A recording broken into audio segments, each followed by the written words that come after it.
Fast forward, any come out channel so how say AGH Politics Avenue. Podcast or training because make headlines. And the agenda need to be exam or her need me on Braxi Muse and he did can am so bit subscribe to the channel. Hit notification bell so I'm share now for front so answer and to me and be need ma onia yan queen simu. Say your queen sima onia and yasam go to Accra. A year missing containers via a year a free a can say port no and a easy for the ano. That report no. Mano say Attorney General assign Akuffo document a year or year review on it. And to can enche a besang another prosecutions elsa in Semano. Mano say a year suspects Emma a year energy sector no Ajimre a open 7 munchroom. Yamu one room near when ye co any deba. Aha, AGH Politics Avenue. Addo says the government has finalized an agreement with independent power producers that will save Ghana about $300 million. He explained that although the previous administration made some progress, the new deal offers better terms and greater national benefit. Mr. Jinapor urged a non-partisan approach to energy management, calling it a national priority that demands unity over politics. During a visit to the Volta River Authority, he warned that this year's 28 billion Ghana cedis energy budget is largely going towards settling shortfalls rather than funding new projects, cautioning that energy sector shortfalls alone could consume the entire budget. This sector is experiencing some significant progress. We've negotiated with the IPPs, and based on the numbers I'm seeing, I'm confident that we can save a lot of money. And so far, what the IPP renegotiating team has done tells me that we are saving about $300 million from the IPPs. The previous administration did their bit. We've also come to improve on it, and that is what we ought to be doing. It's not always about politics. Let's sometimes put the nation's interest first. If we do it, we do it for Ghana. And so I don't care your political affiliation as you sit here. In 4 years' time, you will determine what happens. But before the 4 years, let's put VRA first, let's put Ghana first, and let's work and turn around this sector. This year's budget is giving us 28 billion, not for investments, but to pay energy sector shortfalls. If it continues like that, next year will be 35 billion. If we don't stop it, what it means is eventually, energy sector shortfalls alone will consume the whole budget, and it's not sustainable. The minister added that the huge payments made to IPPs could have been better used to expand the VRA's generation capacity. Direct investment in VRA plants, he said, would have allowed Ghana to generate and sell power at much lower costs. If you do the economics, and today you look at how much we pay to IPPs every month, if we are taking a bold decision and decide that, look, the tariffs we are charging today, let's escrow those amounts into an account. We're talking of about 70 million every month, US dollars. That is on the back of the envelope, 700, 140, $840 million every year, not cedis, times the number of years the IPPs have been operating. Don't you think that if we had escrowed this money, we could have built more thermal plants with VRA and sell the power at a cheaper price? But the reality is that sometimes we all pretend. So when we have VRA, we say that don't charge tariffs because it's VRA. So we pretend. But when it's IPPs, we are compelled to charge the tariffs. We are compelled to collect the money. So why can't we do the same with VRA?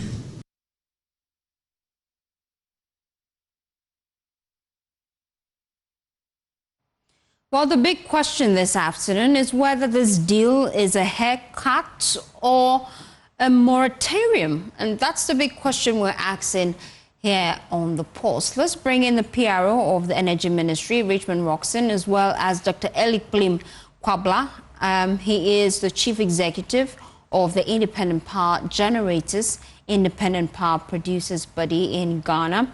We appreciate your time here on The Pulse. I'll start with Richmond, really. I want to understand the new deal that you have with the IPPs. You say that you're saving some $300 million. What does it entail, really? Good afternoon to you. Good afternoon. Good afternoon to Dr. And then also good afternoon to your cherished viewers. Upon assumption of office, there was an assessment by the government headed by the minister responsible for energy, Honorable John Abdullahi Jinapor. And this comprehensive view or review of the sector, both power and petroleum, showed that if something is not done immediately, as a country, we may end up being in crisis. Because if you look at how much we spend, if you look at the debts that persist, how much we owe IPPs, at the time we took over the power, it was around $3.7 billion. And so we had to set up a committee to look critically at the charges and negotiate with the IPPs. Thankfully, the IPPs were welcoming. The minister set up a committee chaired by Ben Boachi of ECG. I also had people from academia, representatives from ECG, the ministry, and fortunately, progress has been made. If you look at what has been submitted to the minister, which I'm sure that in the next couple of weeks, the report will be made public. Due to the renegotiations, we've had savings of about $300 million, which is very significant. And as a government, this is progress. Because if you look at the value chain and how much a country is spending, it's important that steps are taken to ensure that some of these charges are reviewed. And that is what has been achieved by this government. And really, the big question on our minds, is this a haircut or a moratorium? I don't know how you would define it. Basically, it's a review of the charges. So in some cases, for example, if you take solar, we're doing about 18 cents. The government has been able to get the IPPs to review it, some 7.5, some 6.5. And so it's basically renegotiation. I mean, whether it's a moratorium or haircuts, that is a matter of semantics. What it is that now the charges have been reduced drastically. And this is good news. And then how long is this new renegotiated deal supposed to last for? Do you have a timeline to it? No, I mean, so those are the new rates. If we are producing power at 15 or 18 or 20 cents per kilowatt hour. Now, once we renegotiated and it's 7.5 or it's 5, that is what it will be. From time to time, obviously, governments will still take steps to ensure that these figures come down. The most important thing is that the government's focus is to bring efficiency in the power sector. It is not just even the renegotiation with the IPP. It's a comprehensive work plan that the government is looking at. If you look at ECG, for example, ECG has made considerable progress within the period. Revenues have gone up. There's a cabinet directive that all ministry, department, agencies must pay for electricity consumed. There are very few of these institutions that have been given an exception. Even that one, they're supposed to pay, but they will just be on postpay. But generally, everybody will be on prepayment meters. That's will ensure that we improve on revenue. Once revenue collections are improved, what it means is that you get more money, you get utility service providers happy. IPPs, we stay current with them. If you look at the cash waterfall mechanism, Doc will attest the fact that it's being implemented strictly according to it. So it's not just even with the IPPs, it's a whole overhaul of the power sector. It's the same with grid when it comes to transmission. You're looking at distribution as well. And so at the end of it, that's the results that you're seeing. I'm sure that everybody will attest to the fact that the lights have stayed on. And these are some of the reasons. accounting for the progress that we are making as a country. $300 million that we have saved from this new deal, where will it be channeled to? The sector, this is a sector that you have a World Bank guarantee, which in the past administration has been eroded. This was a 500 million guarantee. By the time this government took over, it was around $5 million that was left. So you look at over 500 million and five. And the government had committed, the previous administration, the IMF deal, that will restore it. Fortunately, the ministers of energy and finance are working tirelessly to make sure that is restored. Beyond that, you need major investment. At the moment, as a country, we should be looking at getting at least 10% of our capacity now. We'll be planning towards getting an additional 400 megawatts, and that is what the ministry is doing, led by the minister. Beyond that, your distribution system, you have the renewables, you have mini grids. So the sector needs more money. And so if you're asking where this is going to be channeled, there are a lot of areas that we can channel this to. The bigger picture is to have a robust energy sector, a more efficient energy sector where it's sustainable, and that is the goal. And then with the independent power producers striking this deal with you, it means that government would be getting power at a more reasonable rate.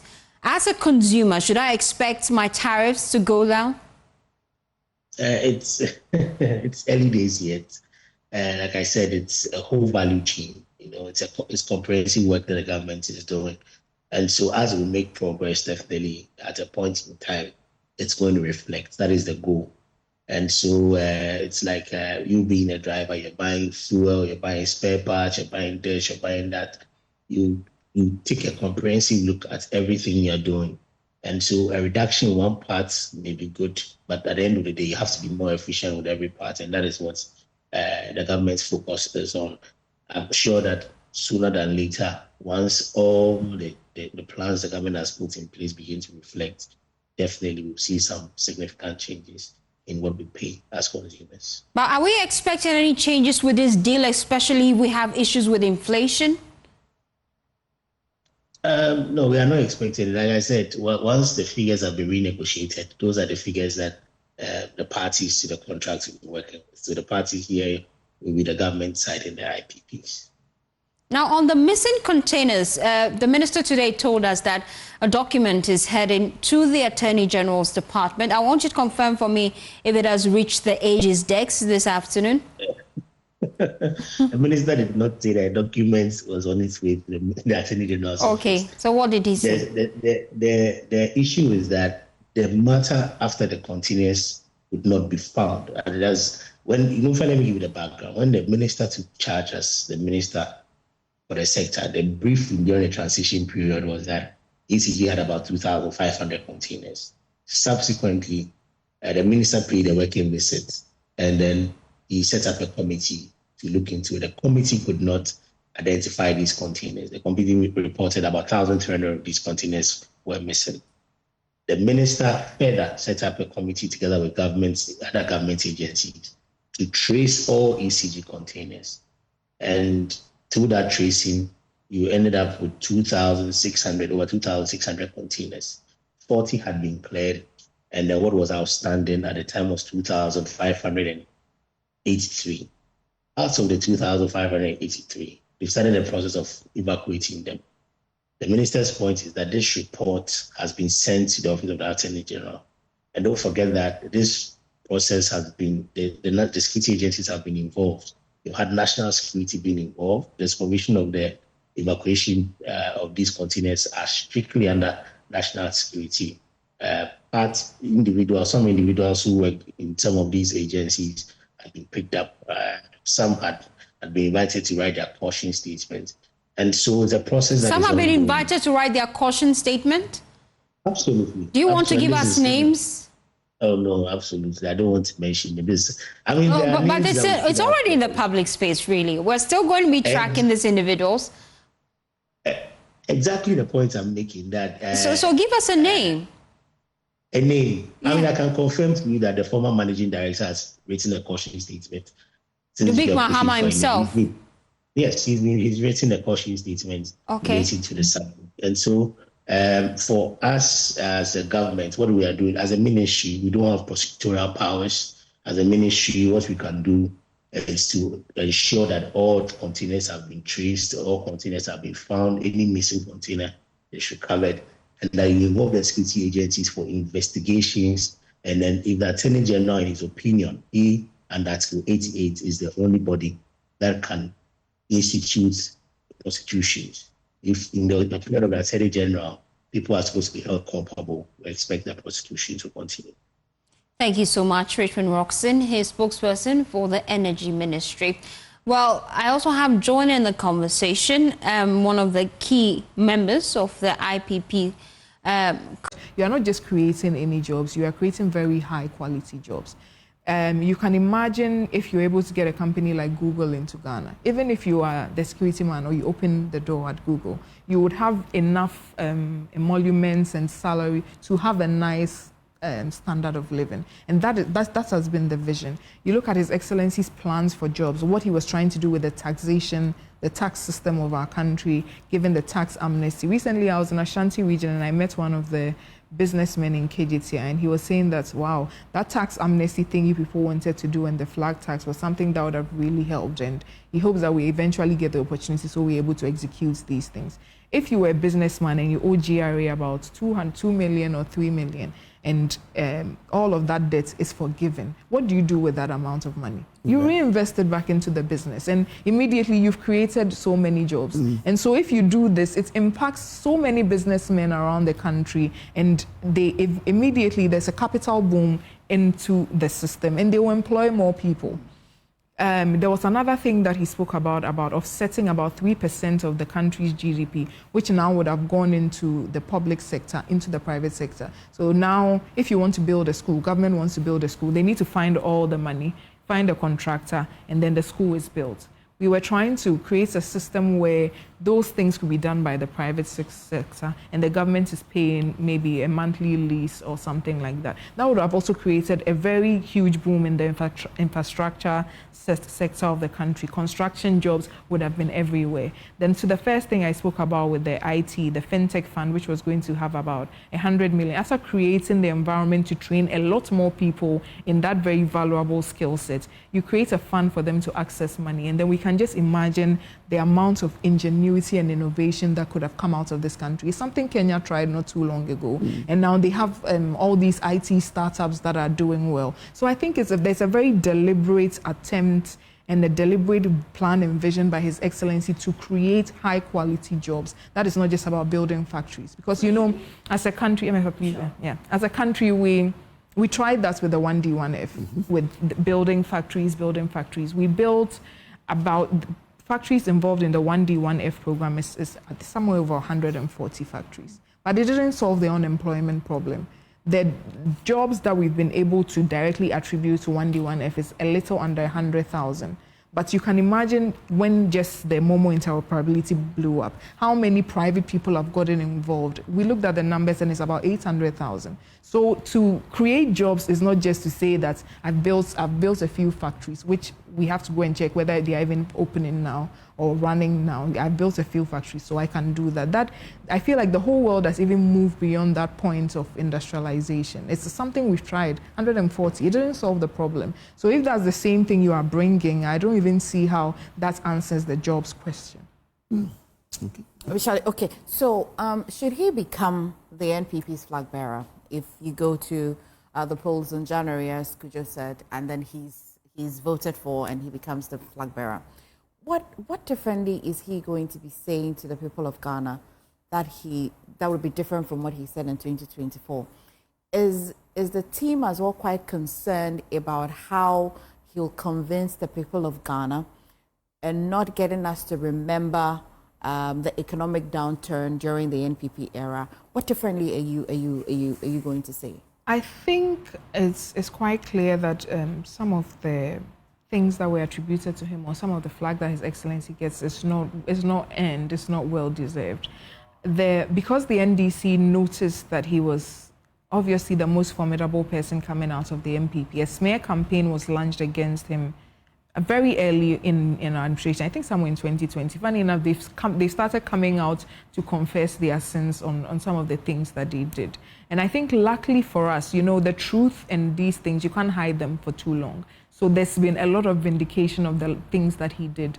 And we cannot run away from the fact that you can pull up all the economic indicators of this country from 2017 till before COVID, and you see the statistics, the best that we've had in this country for some time. The first time we recorded a single-digit inflation was during that period. So indeed, a lot of things were done at that time to bring some stability. But even if you read the IMF reports, what it says is that over time, so even before 2017, the economy of the country had been run in such a way that if there was a huge external shock, we would bear the brunt. And that's exactly what happened.